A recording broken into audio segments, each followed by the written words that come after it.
The sky over Montana was brushed with strokes of amber and rust, a watercolor of autumn rising slowly behind the hills that cupped the Mustang sanctuary in quiet arms.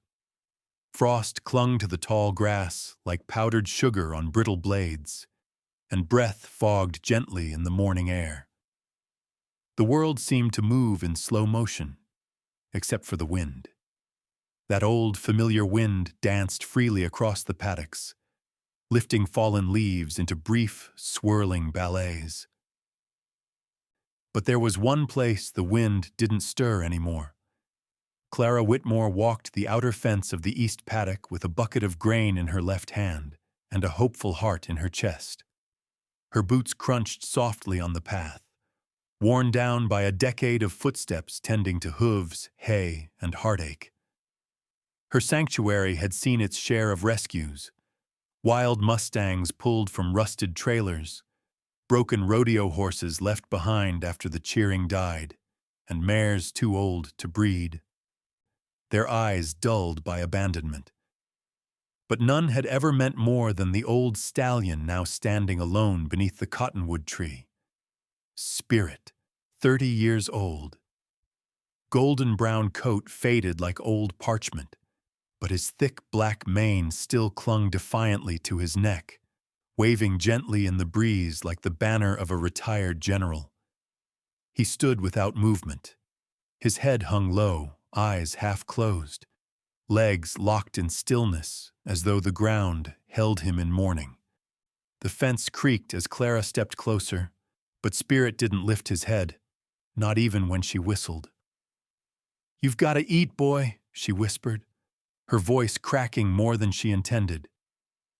She leaned the bucket on the bottom rail and reached into her jacket pocket, pulling out a handful of hay, alfalfa mixed with molasses, his favorite blend, fresh from the back barn.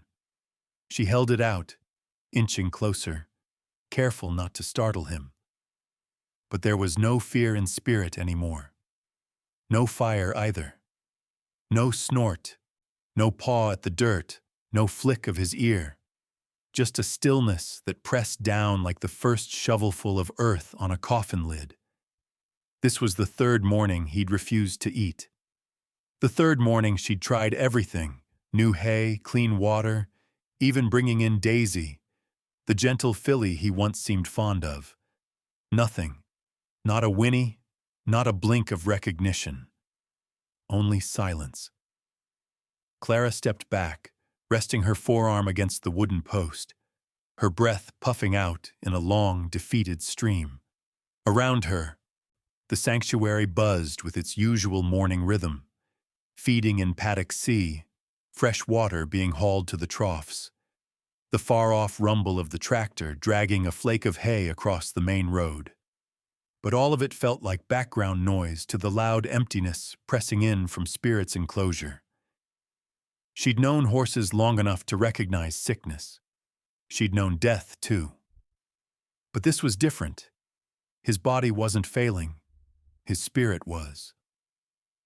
As if some invisible cord had been cut between the stallion and the world, and now he was floating untethered, waiting for something, or someone, that wasn't her. Once he had been the pulse of this place.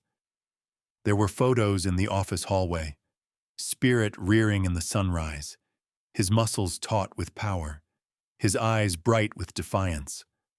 A legend among visitors. Children would stand at the fence and marvel as he galloped to the paddock's edge, mane flying like wildfire. Volunteers told stories of how he'd once chased off a mountain lion that crept too close to the herd. He was untouchable, a spirit made flesh. But time doesn't bargain.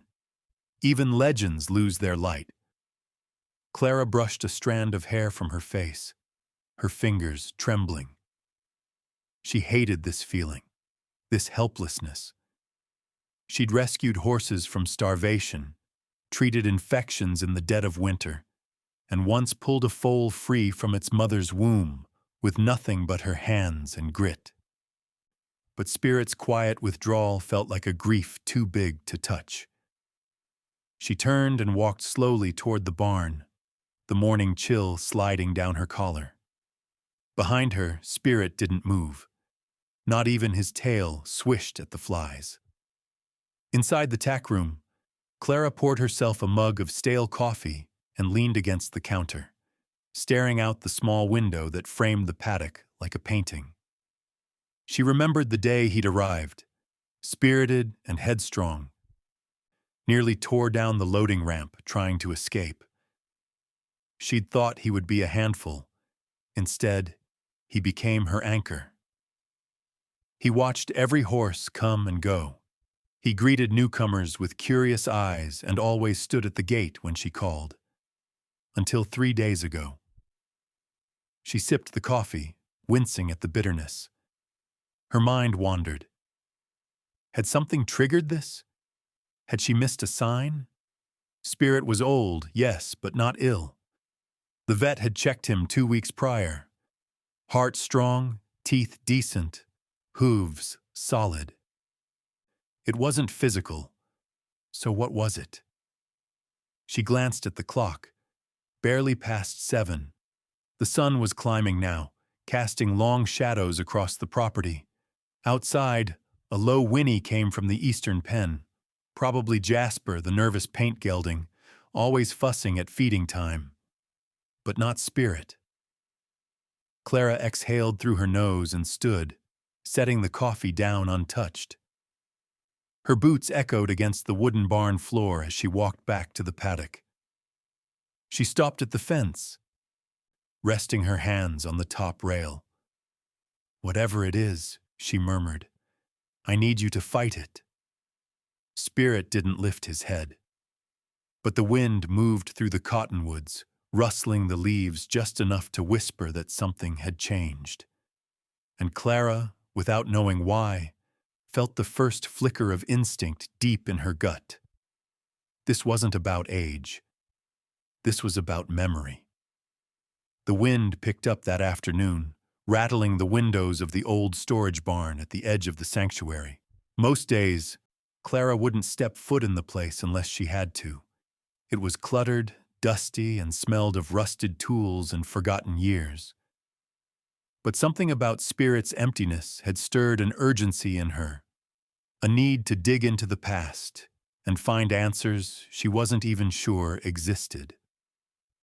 She pushed open the warped double doors, letting in a shaft of late sunlight that illuminated floating particles in the stale air.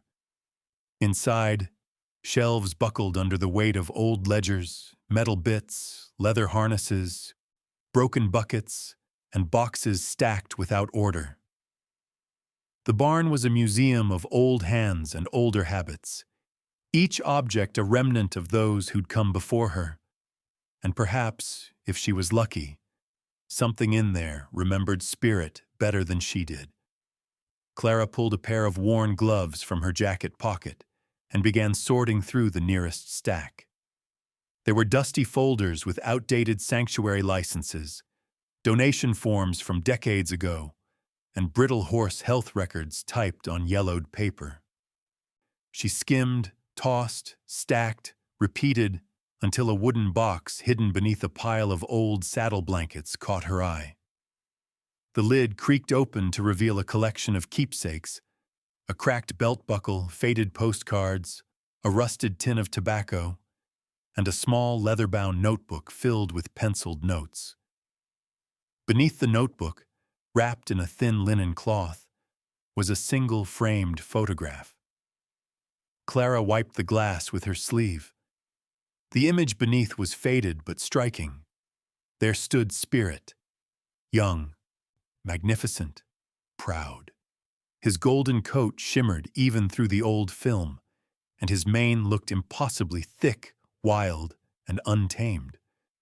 But what drew her attention more was the man standing beside him.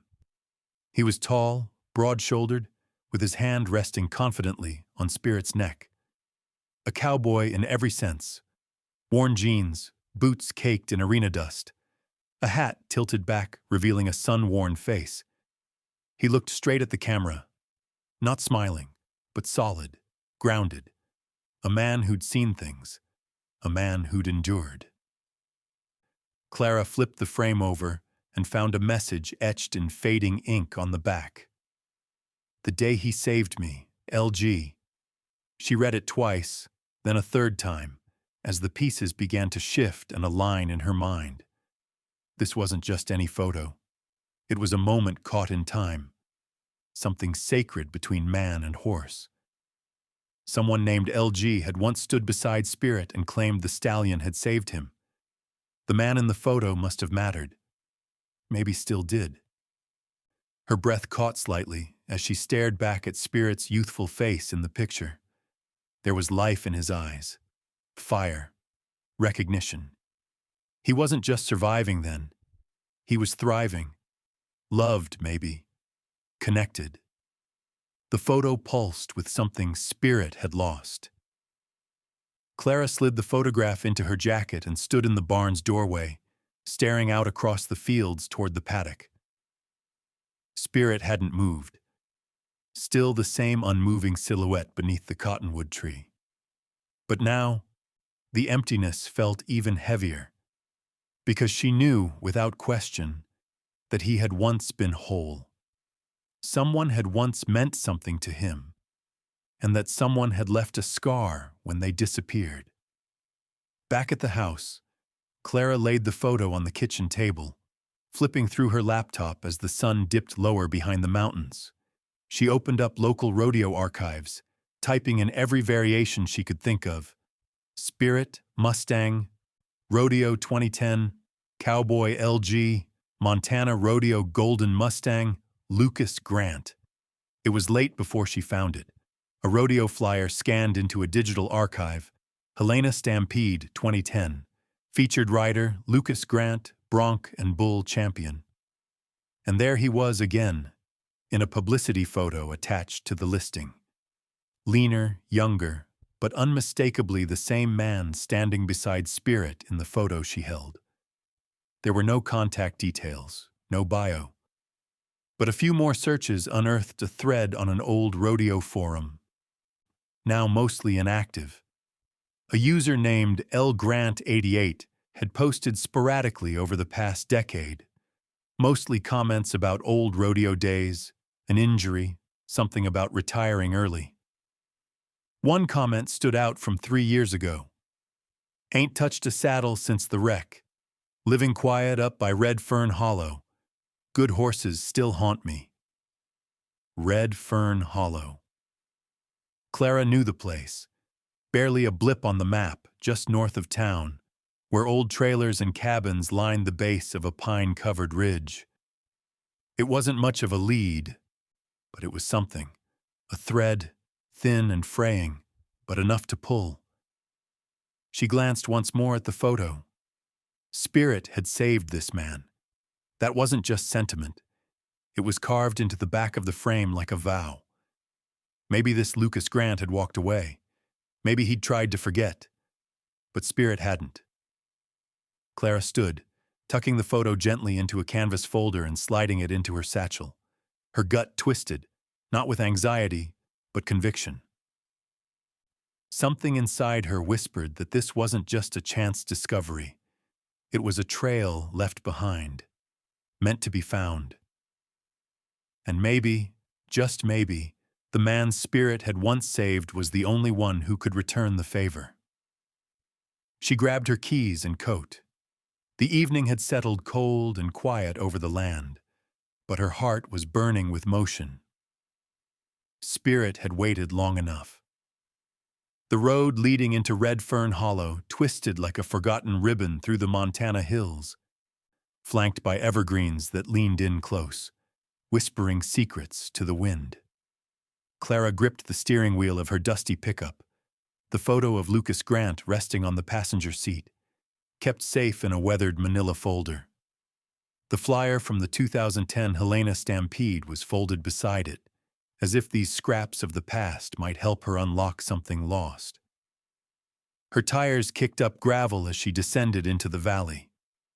Red Fern Hollow was barely a town, more a scatter of aging cabins, rusted trailers, and overgrown paths leading nowhere. Fences leaned with age, some patched hastily with wire, others broken entirely. The mailbox names had long since faded, but Clara scanned each one anyway, eyes sharp, looking for any trace of Grant. What little information she had led her here. It would have to be enough. At the bottom of the hollow, a crooked wooden sign dangled on a post, carved faintly with the number 19. Behind it stood a weathered log cabin with a collapsed porch railing and a chimney that looked like it hadn't puffed smoke in years. A rust-colored pickup truck with one flat tire sat half-sunken into the weeds, a chain dangling from the bed. The place looked abandoned, or maybe just forgotten. Still, something about it tugged at her, a feeling, quiet but undeniable. Clara parked just off the road and stepped out into the crisp air. Pine needles crunched beneath her boots as she made her way toward the cabin. There were no dogs barking, no voices, no lights behind the windows. She raised her hand to knock, but paused. From behind the cracked curtain, she caught the faintest shift of shadow. Movement, slow and wary. So someone was home. She didn't knock. Instead, she stepped back, giving space, and waited. A long moment passed. Then the door opened a crack, hinges groaning against rust. A man appeared, tall, broad-shouldered, older than the photograph, but still unmistakably the same. The years had carved lines deep into his face, and his beard was flecked with gray. He wore a tattered flannel shirt and heavy work jeans, and he leaned slightly to one side, favoring a leg that had clearly taken a beating long ago. His eyes, once sharp in the rodeo ring, now held a guarded dullness, like a man who had long since buried the best parts of himself. Clara didn't speak. She simply nodded, acknowledging what she already knew. The man stared back, his gaze drifting to the folder under her arm, then to the truck behind her, then finally meeting her eyes with the weight of someone who didn't want visitors, especially not ones who carried pieces of the past. She didn't need him to say his name. This was Lucas Grant.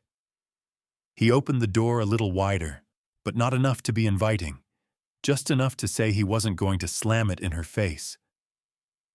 Clara took a slow step forward, then another, until she stood at the edge of the porch, her boots scraping against the cracked wood. The photo remained tucked beneath her arm. She didn't show it. Not yet. Lucas's eyes narrowed slightly, and then without a word, he stepped back into the cabin, letting the door close behind him.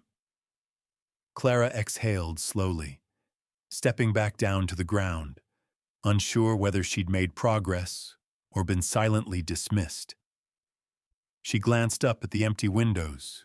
No movement, just stillness. But she wasn't ready to leave. Not yet.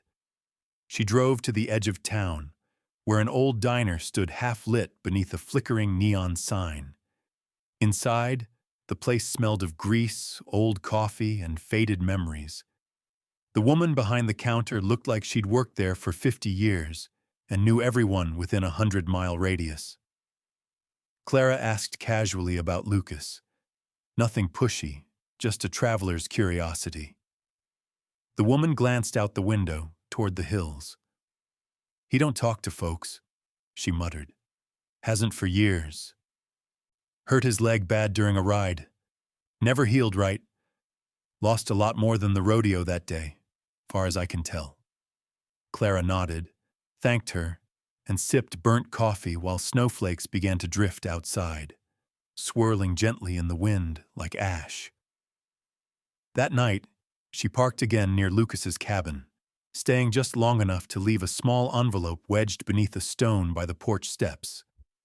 Inside was the photo, a short note and nothing else. No begging, no guilt. Just a memory returned to the one person it might still mean something to. She didn't expect a miracle, didn't expect him to call or show up or even read the note. But she knew something now. Spirit hadn't given up without reason. And somewhere inside that cabin, behind all that silence and the ache of old injuries, was a man who might still carry a spark of what Spirit had once meant to him. As Clara drove back through the cold, winding roads, the forest closing behind her like a curtain, she didn't look in the rearview mirror. She didn't need to. Something had been set in motion. The days that followed unfolded in slow-motion silence.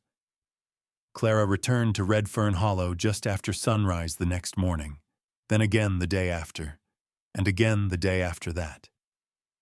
Each time she parked in the same dusty patch of gravel near the cabin with the collapsed porch and the unmowed weeds creeping up its walls.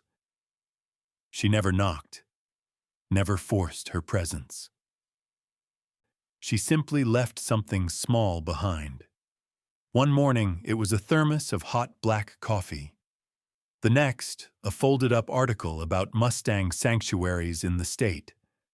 Another day, a bag of apples, fresh, red, and crisp, laid gently on the bottom step like an offering to something sacred. She never stayed longer than 10 minutes. She didn't need to. The message wasn't in what she brought. It was in the fact that she kept showing up. By the 5th visit, the bag of apples was gone. She noticed it without staring, without reacting. Just the faintest nod to herself as she turned back to her truck and drove away. The world outside Red Fern Hollow felt louder with every mile she left behind. But something about that quiet cabin, about the broken man who lived behind the sagging wood and shuttered windows, kept pulling at her. Back at the sanctuary, Spirit still refused to eat. Clara tried changing his feed, adding warm bran mashes, even playing music from an old Bluetooth speaker beside his paddock. Nothing stirred him. Not even Daisy, the spirited filly, could rouse more than a sideways glance. His eyes remained dark and distant, like they were fixed on something just beyond the mountains. It was grief, but deeper than Clara had seen in any horse before. It wasn't for a herd or a place, or even for youth. It was for someone. One afternoon, after mucking stalls and checking fences, Clara sat beneath the cottonwood tree at the edge of Spirit's paddock. The air had grown cold and brittle with the approach of winter. Spirit stood less than 10 feet away, unmoving, his ears occasionally twitching at distant sounds. She spoke softly, not expecting him to understand, but feeling like the words needed to leave her chest just the same. "I found him," she murmured. "The man in the photo. Lucas." Spirit didn't move, but his ear flicked. Not from a fly, from sound. Clara felt it then, a fracture in the wall. The next morning, she returned to Lucas's cabin one more time, and this time, she didn't leave anything on the porch. Instead, she stood silently in the driveway for several minutes. The front door never opened, but she knew he was watching. She could feel it, the way animals sense eyes long before they see them. Later that evening, back at the sanctuary, the phone rang. It was short, gravel in the voice, a name barely spoken, a sentence, maybe two.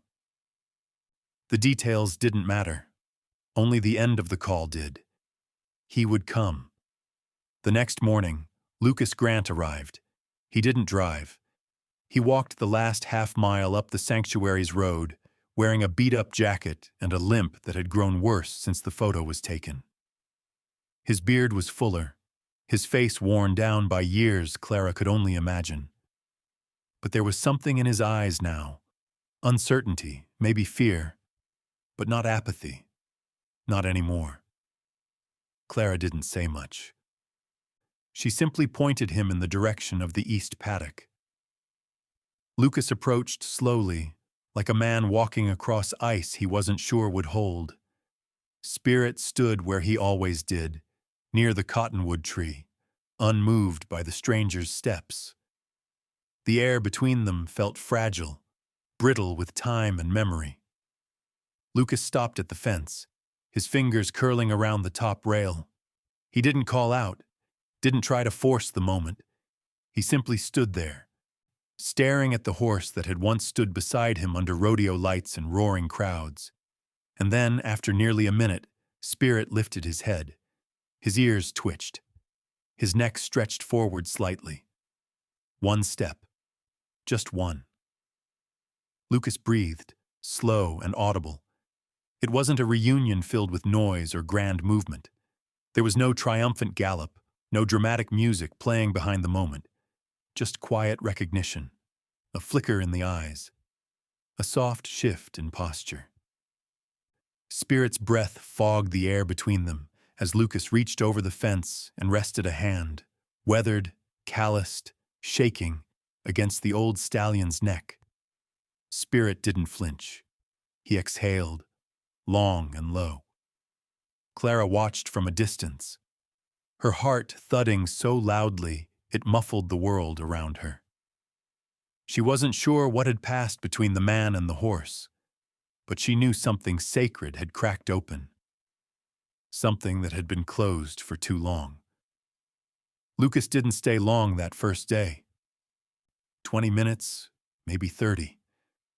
Then he turned and walked back toward the road without a word. But as he left, Spirit didn't lower his head again. He stayed standing, eyes following the figure as he faded into the trees. And the next morning, for the first time in nearly a week, Spirit ate. The frost clung a little heavier to the fence rails that morning, silver and sparkling beneath the pale light of dawn. It coated the fields like a warning that winter was nearing fast. But inside the sanctuary, the cold seemed to hold back, as if aware something delicate was beginning to warm. Clara had woken early, unable to shake the feeling that today would be different. She made her rounds as usual, hay bales tossed into paddocks, water troughs checked, gates secured. But her eyes returned, again and again, to the eastern field, where Spirit stood in his familiar stillness under the cottonwood tree. Only now, there was something different about him. His head no longer hung quite so low. His ears shifted more often. There was a quiet tension in him, like a bird poised to test its wings again after forgetting what flight felt like. The sound of boots crunching on frozen gravel reached her ears, not rushed, not hesitant, just steady. Clara didn't look up from the paddock gate until the footsteps paused.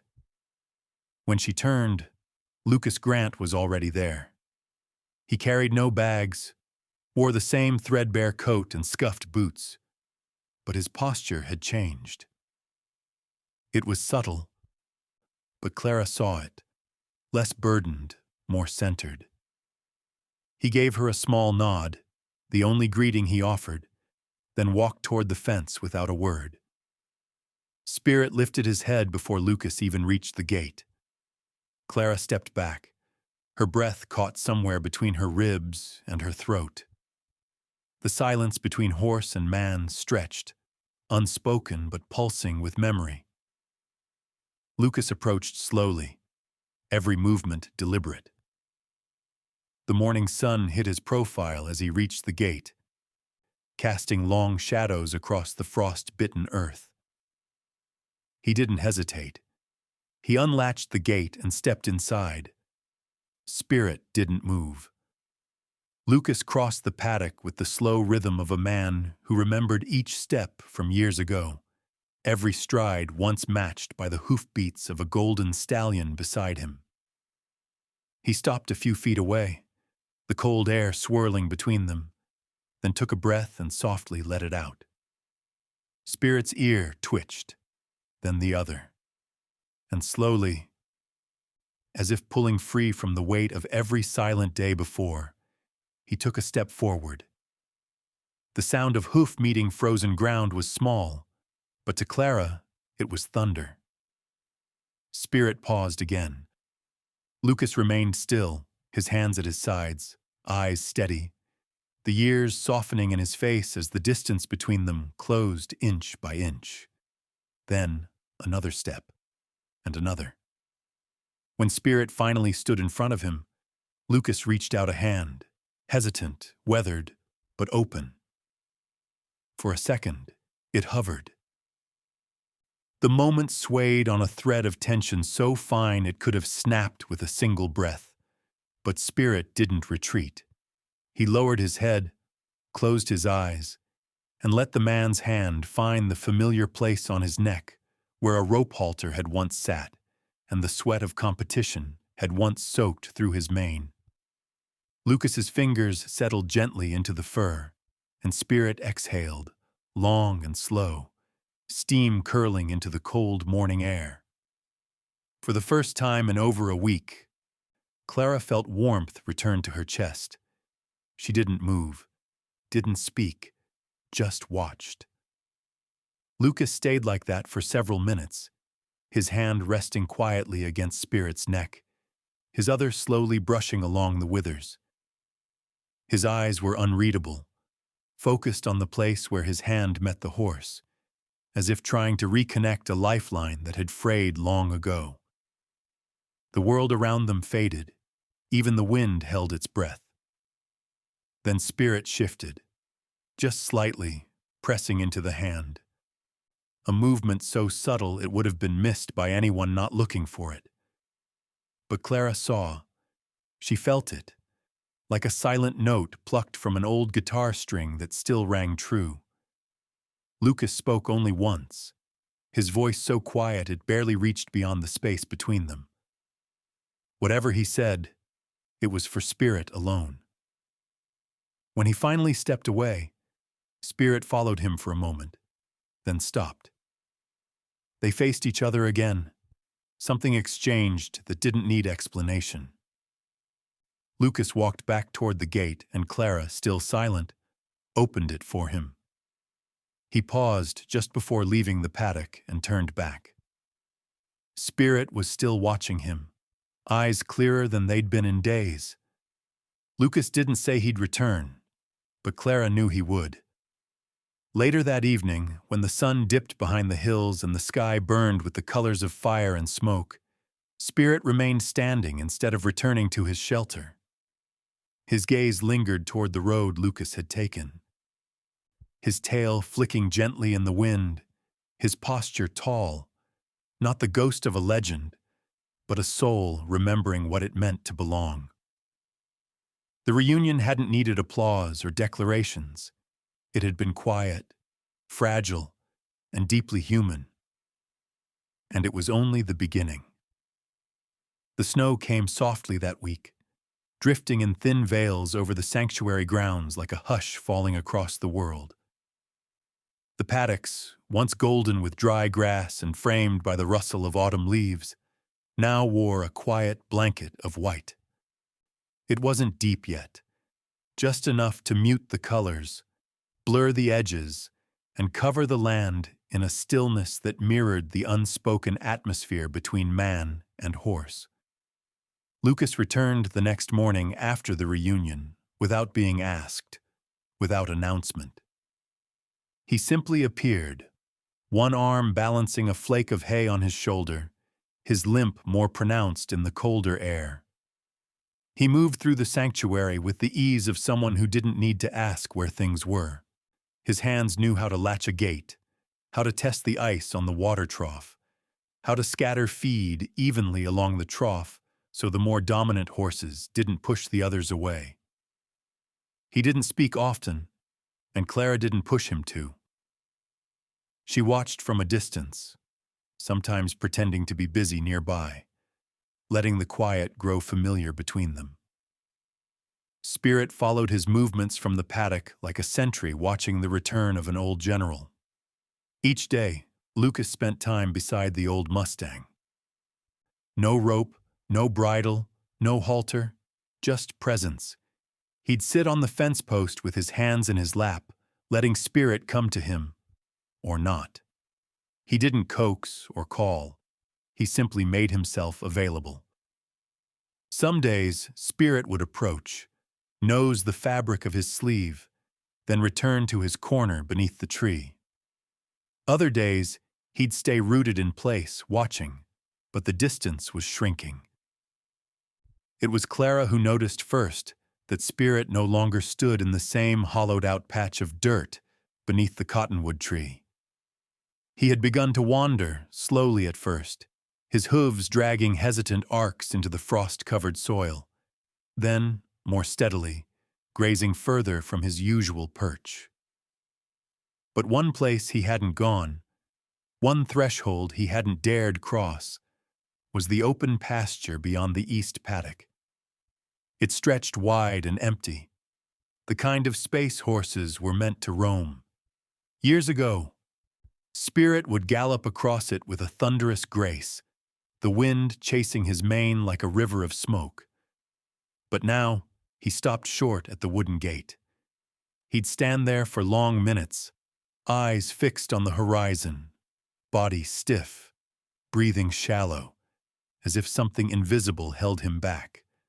Something unseen, but real enough to cage him. Lucas saw it too. He didn't say anything, but the next morning, he unlatched the paddock gate and stood beside it without moving. Spirit watched from the far end. Lucas remained still, not calling, just opening the way. The first time, Spirit didn't come. The second time, he took a few steps forward, then turned away. By the third day, Lucas stepped through the gate himself and waited on the other side, in the open field. His silhouette stood framed against the hills, snowflakes catching in his beard, hands resting at his sides. Clara watched from the barn window, her breath fogging the glass. Spirit stood inside the paddock, staring at the open space. He paced along the fence line for nearly 10 minutes before finally stopping at the gate. His nostrils flared, his ears twitched. The snow underfoot squeaked with each shift of his weight. Then, one hoof lifted. A step forward. The sound was small, the movement hesitant. Another step, then a pause. And then, slowly, with the cautious dignity of an old warrior testing ground he once conquered, Spirit crossed the threshold into the open pasture. Clara stepped outside. Unable to stay behind the window, she moved quietly toward the fence, eyes fixed on the two figures, Lucas standing steady in the field, and Spirit walking toward him, each hoofprint carving a story into the snow. They didn't meet halfway. Spirit stopped a few feet away and simply stood. Lucas didn't move toward him, but in that distance, in that unclosed space between them, something shifted. Spirit turned his head slightly and looked beyond Lucas, toward the ridgeline and the trees, the wild Montana sky stretching wide above. For a moment, his whole frame lifted, shoulders squared, ears forward, muscles tight beneath the coat that had dulled with age but not with memory. He took a deep breath, and when he exhaled, it came with a visible cloud of warmth. Then he took off. Not fast, not wild, but steady, purposeful. His legs found rhythm again, his hooves catching speed, his tail lifting just slightly behind him. He wasn't galloping, but he was moving. The open field welcomed him without resistance. The snow broke beneath him without protest. Lucas didn't follow. He just watched, the corners of his mouth lifting faintly, not a smile but something gentler. When Spirit finally slowed, his chest rising and falling with deep breaths, he circled back toward the man in the field, stopping beside him. Not touching, just close. Close enough that the space between them no longer felt broken. Clara exhaled, wiping her eyes with her glove. The sky above them was turning amber again, the sun beginning its slow retreat behind the hills. The old stallion had stepped into the open, and he had done it not for freedom, but for trust. The day began in silence, as many winter days did in the Montana hills. The sky was heavy with the color of old steel, the air still, too still, as if the land were holding its breath. Clara moved through the sanctuary's morning routine, feeding, checking the water lines, brushing frost off the gate latches. She noticed how the birds had gone quiet. Even the trees had stopped moving. There wasn't so much as a whisper in the wind. Lucas had been up since dawn, already walking the fence line near the eastern field, his hands buried in his coat pockets. He paused often to glance toward Spirit's paddock, where the old stallion stood tall and calm, hooves planted like the roots of a tree. There was a weight in the air, something pressing, electric. A pressure that made the hairs on the back of Clara's neck rise every time she turned her face to the sky. The first rumble came just after noon. Low and distant, it rolled through the sanctuary like a memory, too far to cause alarm, but close enough to wake something sleeping in the corners of the barns. The younger horses raised their heads. A few paced the fences. Clara tightened her coat and checked the weather radar on her phone. Red bands moving quickly down from the north. She sighed, shoved the device back into her pocket, and looked toward the ridge. The storm was coming fast.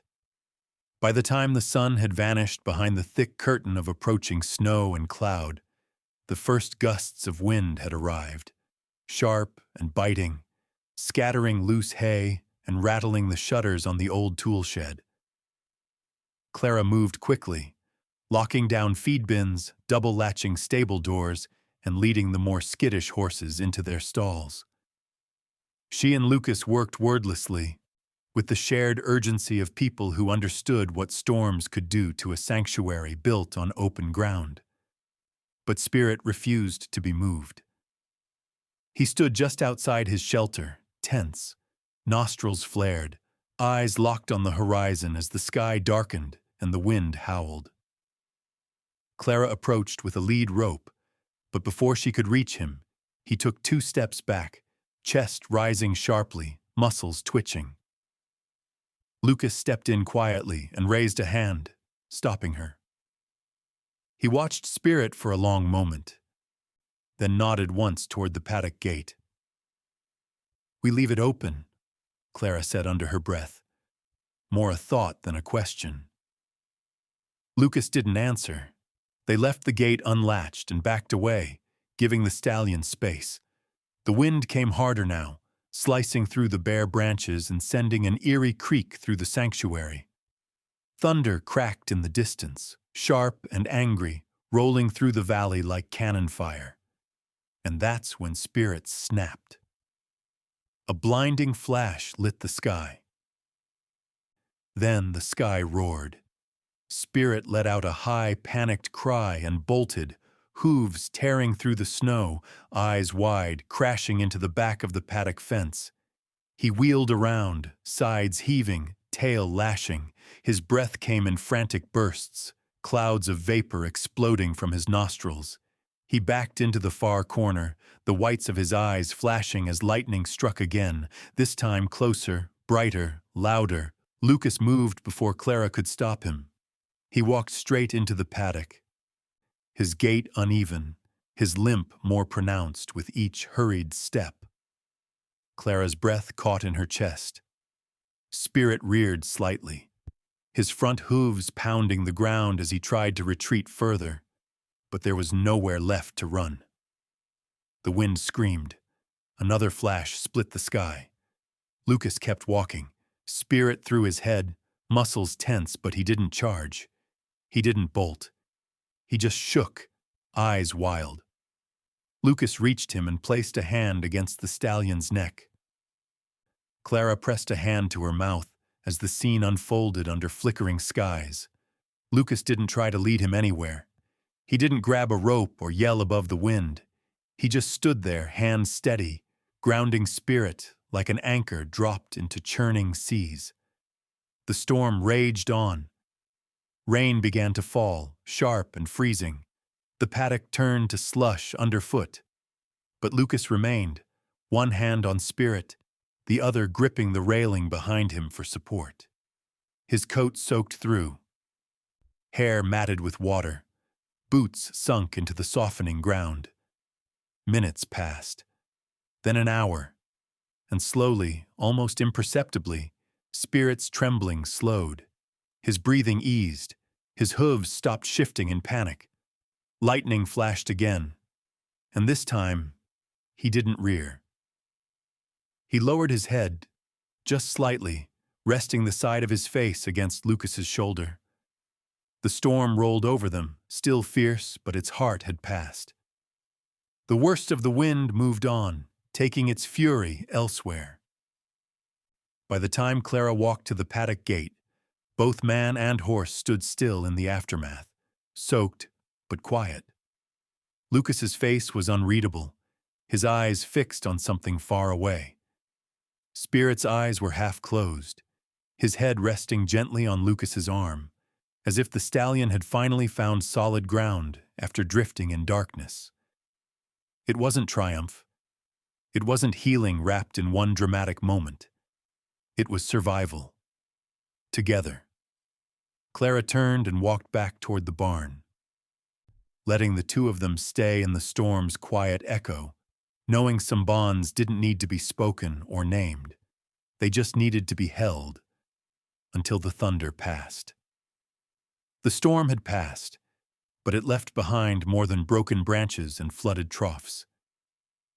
In the days that followed, the sanctuary seemed changed, not in any visible way, but beneath the surface like a shift in soil after an earthquake. Spirit moved more now, not fast, not wild, but with the quiet dignity of a horse who had finally stepped back into his body.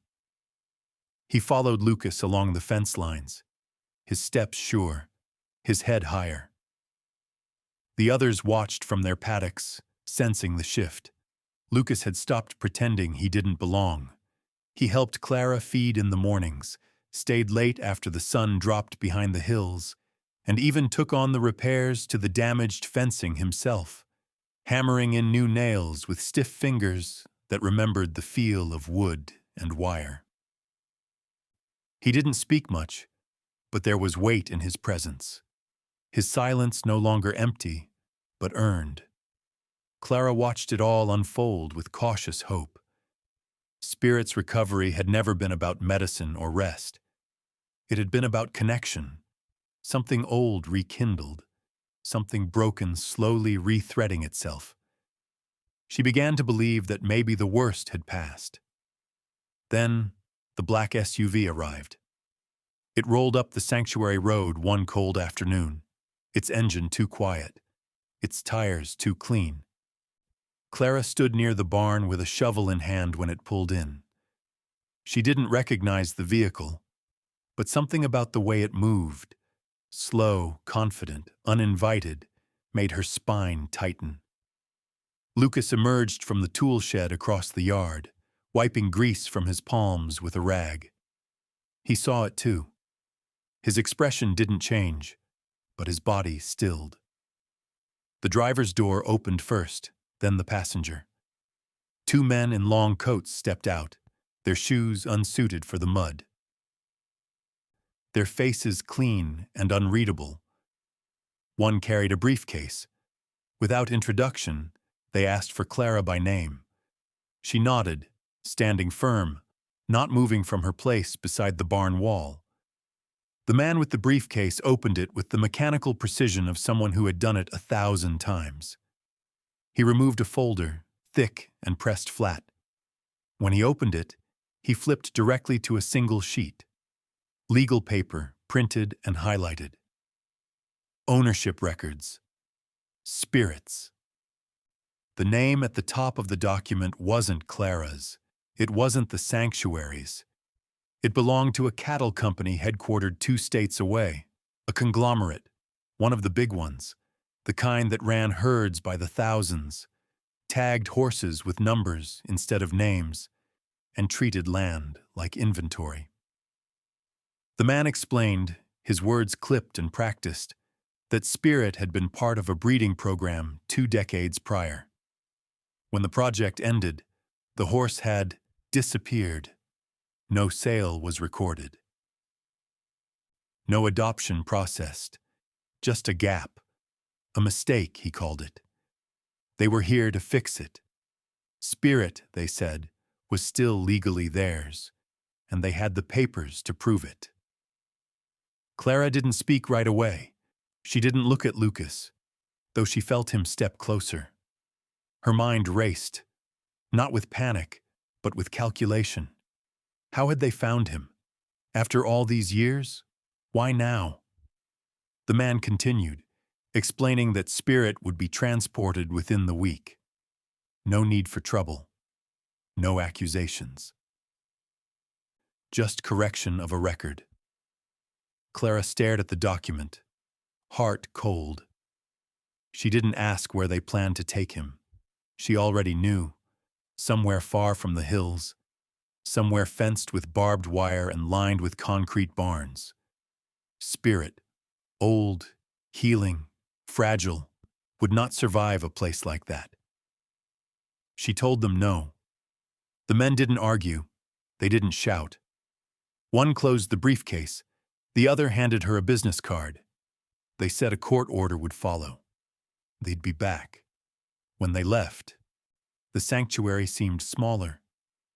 Lucas leaned against the barn wall beside her, arms folded, face unreadable. Spirit stood at the far end of the eastern field, unaware of the shadow that had passed over him again. Or maybe not unaware, just unwilling to run this time. Clara went straight to the office. She tore through file cabinets and storage boxes, searching for records. Old donations, transfers, any paperwork from when the sanctuary changed hands years ago. Lucas made calls to former rodeo riders, men he hadn't spoken to in years, asking about the old days, the way Spirit had been passed from circuit to circuit before vanishing into the sanctuary's fold. They pieced together a loose timeline, fractured but real. The next day, Clara visited the county records office.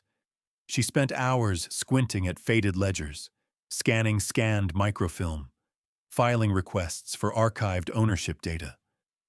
The paper trail was thin, but it existed. Back at the sanctuary, Spirit stood steady, eyes on the hills. Lucas sat beside him in the snow, one hand resting against his flank, as if reminding them both they were not going back. The battle hadn't gone to court yet, but it would. And this time, Clara wouldn't be standing alone. Winter deepened its grip on the sanctuary, layering the world in white and silence. The snow muffled the sounds of hooves and hammering, blanketed the fences in soft ridges, and glazed the paddock gates in a thin sheet of ice each morning. But beneath the frozen quiet, something had begun to move, slow, deliberate, and unstoppable. Clara worked late every night after the claim. The office lights burned long after the horses had settled into their stalls. Papers scattered across the desk, like a storm of forgotten history. She sifted through decades of records, folders marked by different hands, notes scribbled in the margins. Adoption contracts held together by yellowing staples. Most of it led nowhere. But she knew the truth was buried somewhere between the lines. Lucas had become a fixture at the desk beside her. While Clara dug through files, he made calls, one after another, flipping through his weathered black notebook, reconnecting with names from a life he'd left behind. Former rodeo hands, retired stock managers, men who'd known the old circuits. His voice was low and steady on the phone, explaining Spirit's story again and again, asking what they remembered. Some were surprised to hear from him.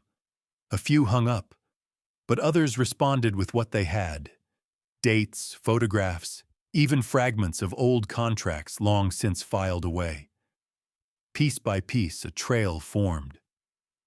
They discovered that Spirit had been listed under the name Bravo during the early years of his rodeo life, branded under a subsidiary program run by the cattle company that now claimed him. Clara tracked down a grainy video from a 2010 rodeo in Billings, showing a golden-brown Mustang breaking from the chute, wild, fierce, untouchable. And riding him that day, clinging with one hand to the rope, was a younger Lucas Grant. That ride had nearly killed him, but it was also the day everything changed. The cattle company had abandoned the horse after the incident, deeming him too volatile for the ring and too old for resale. Clara found a document signed months later, releasing several horses from the company's breeding program to unaffiliated adoption centers. Spirit's name wasn't on it, but the description matched. Golden brown, black mane, a brand that had since faded with time. It was enough to build a case. With help from a local lawyer, an old friend of Clara's late father who owed more favors than he'd admit, they compiled every scrap of evidence into a growing file. Ownership papers, witness statements, vet records. Photos showing Spirit's long-term presence at the sanctuary. Statements from volunteers who had worked with him over the years. Even a signed affidavit from a retired rodeo judge, stating that the cattle company had publicly relinquished ownership during an event in 2011. Lucas signed his name at the bottom of his own statement, his handwriting uneven but strong. They submitted everything to the county court just days before the cattle company filed for seizure. The hearing was set. It took place in the town courthouse, a small, weather-beaten building that smelled of dust and old varnish. Clara wore her cleanest boots and her thickest coat. Lucas sat beside her in the gallery, quiet as ever, hands folded tightly in his lap. The company sent lawyers, 3 of them, all polished, all confident. They spoke of lost records, clerical errors, property law. They presented charts and paperwork and pointed to gaps in the sanctuary's documentation. Spirit, they argued, was an asset misfiled, and they had every right to reclaim him. But then Clara stood. Her voice was calm, not loud, but unwavering.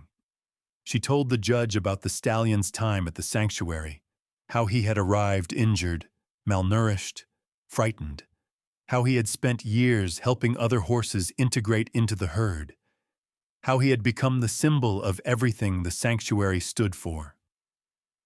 She handed over the packet they'd assembled, page by page, witness names, affidavits, old rodeo footage, faded photographs. The judge flipped through them slowly, eyes scanning the documents with increasing attention. Then came Lucas. He didn't speak from the witness stand, but from where he stood behind the rail, facing the court, with the quiet dignity of someone who had nothing left to prove. He recounted that final ride, how Spirit had turned beneath him, narrowly avoiding a catastrophic fall, how he had walked away from the rodeo not because he'd failed, but because he had seen what no one else had, that the horse they'd branded as wild and dangerous had, in truth, chosen to save him, and then been discarded for it. There was a stillness in the courtroom when Lucas finished. The judge recessed for over an hour. When he returned, he gave the ruling plainly. The cattle company had no valid claim. Their documentation was incomplete, their timeline inconsistent. The sanctuary had shown not just evidence of long-term care, but overwhelming proof that Spirit had not only been abandoned, but had become legally and ethically their responsibility. The court ruled in Clara's favor. Spirit would stay. The company's lawyers left without a word. No threats, no promises, just silent retreat. Outside, Snow had begun to fall again. Clara stepped onto the courthouse steps and looked up at the gray sky, her breath curling in the air. Lucas stood beside her, shoulders relaxed for the first time in weeks. They didn't need to speak. Back at the sanctuary, Spirit stood at the fence line, waiting, not with tension or fear, but with calm patience, as though he'd known all along how the story would end. The snow melted slowly that spring, retreating in soft waves across the pasture, revealing patches of muddy earth and tender shoots of grass beneath. The mountains still wore their white caps, but the valley was waking up, quiet at first, then in bursts. Robins returned to the fence posts. The wind changed direction, the sun hung longer in the sky, and at the Montana Mustang sanctuary, something else was growing too, something invisible but powerful, healing. Spirit had changed. It wasn't in the way he moved, though he did move more. It wasn't even in his appetite, which had fully returned weeks earlier. It was in his eyes, in the quiet intelligence behind them. The weight they once carried had lifted. Where there had once been sorrow, there was now stillness. Not emptiness, but peace. Each morning, as Clara opened the barn doors and let the light spill across the stalls, she saw him already standing at the gate to the open field, waiting. He would step out without hesitation, hooves meeting the thawing ground with confidence. Some days he trotted. Other days he simply walked to the far ridge and stood, nose to the wind, breathing in the new season. But always, he looked whole. Lucas never left after the court hearing. He moved into the caretaker's cabin beside the main barn, a small place with creaky floors and a stove that smoked every time it rained, but it suited him. He spent his mornings repairing fences, his afternoons training one of the young colts with a hand as steady as patience itself, and his evenings often beside Spirit, brushing out the stallion's coat or just sitting near him. No halter, no lead, no reins. There were no more storms between them. As word of Spirit's story spread, first through local news, then by word of mouth, visitors began to come. Not crowds, not tourists, but people, real ones. Some brought their kids, some came alone. Some came to see the horse that had once refused to eat, the one who'd stared down a storm and stepped into freedom again. Others came not for Spirit, but for something else they couldn't quite name, something they hoped might awaken in them too. Among them was a young girl named Emma. She was quiet, maybe 9 or 10, with wide eyes and hands that trembled slightly when she first stepped out of her father's truck. Clara met them at the gate. The father explained that Emma had been struggling with anxiety, with fear. She rarely spoke in public anymore, didn't want to go to school, had stopped riding her pony altogether. But she had heard about Spirit, and she had begged to come. Clara introduced her gently, keeping her distance at first. They walked together to the east pasture where Spirit stood in the sun, his coat now fully restored to its deep golden sheen. He didn't approach, but he didn't walk away either. He just watched, his eyes calm, his breath steady. Emma stood behind the fence, small hands gripping the wood, silent. Minutes passed, then more. And then, without prompting, Spirit took a step forward, one step, then another. He reached the fence slowly and stopped in front of her. Emma didn't speak. But she reached out, timid at first, then firmer. Her hand rested on the wood rail, fingers curled, palm down. Spirit lowered his head until his muzzle brushed the top of her hand. Clara felt something shift in the air. Not dramatic, not loud, just a soft settling of something long, unsteady. Emma came back the next week, and the next. One day, she spoke. The sanctuary began to grow in quiet ways. New volunteers arrived, some retired ranchers, some college students. A small grant from an animal welfare foundation arrived in the mail, enough to replace the cracked water lines and buy a new hay trailer.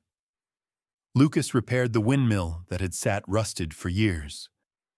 Clara started leading weekend tours for local schools. But through it all, Spirit remained the heart. He roamed the pastures freely now, choosing when to return to the barn, when to rest beneath the cottonwood tree, when to run. And yes, he ran. Not every day. But when he did, it was a sight that stopped time. His mane flew like a banner caught in the wind. His hooves beat the ground in a rhythm that stirred something primal in anyone who watched. He was no longer the fading legend of a rodeo past. He was something more, a survivor, a teacher, a spirit reborn. One evening, as the sun dipped low and stained the hills in gold and fire, Clara stood beside Lucas at the paddock fence. They watched Spirit standing on the far ridge, silhouetted against the sky. Still as stone. The wind brushed past them gently. Neither spoke. There was no need. The story wasn't about what had been taken from Spirit anymore. It was about what had returned. His second sunrise had come,